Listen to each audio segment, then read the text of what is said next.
ফেনী ২ আসনের আওয়ামী লীগের সাবেক সংসদ সদস্য নিজামুদ্দিন হাজারী এবং বাংলাদেশ ক্রিকেট দলের সাবেক অধিনায়ক ও মানিকগঞ্জ ১ আসনের সাবেক এমপি নাইমুর রহমান দুর্জয়ের বিরুদ্ধে অবৈধ সম্পদ অর্জনের অভিযোগে মামলা করেছে দুর্নীতি দমন কমিশন।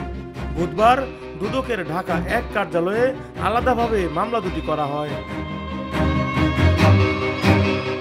দুদকের প্রধান কার্যালয়ের উপপরিচালক নুরুল হুদা বাদী হয়ে 18,72,84,00,000 টাকার অবৈধ সম্পদ অর্জনের অভিযোগে নিজামুদ্দিন হাজারীর বিরুদ্ধে মামলা দায়ের করেন। মামলার এজাহারে বলা হয়, তিনি নিজের ও নিজ মালিকানাধীন প্রতিষ্ঠানের নামে বিভিন্ন ব্যাংকে ৮২টি হিসেবে 548,80,00,000 টাকার লেনদেন করেন, যা অস্বাভাবিক ও সন্দেহজনক।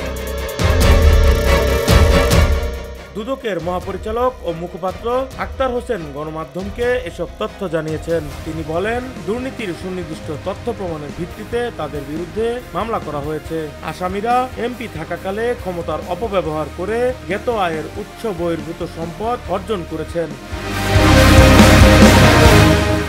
এদিকে দুদক পরিচালক আবুল হাসানাত বাদী হয়ে 11,21,81,000 টাকার অবৈধ সম্পদ অর্জনের অভিযোগে এম নাইমুর রহমান দুর্জয়ের বিরুদ্ধে অপর মামলাটি করেন।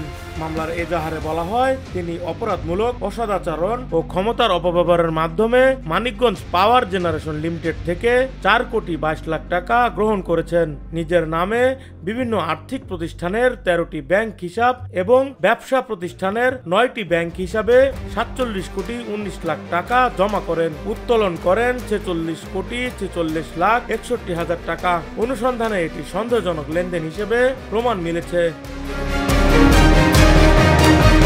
ডেস্ক রিপোর্ট, ভোরের পাতা।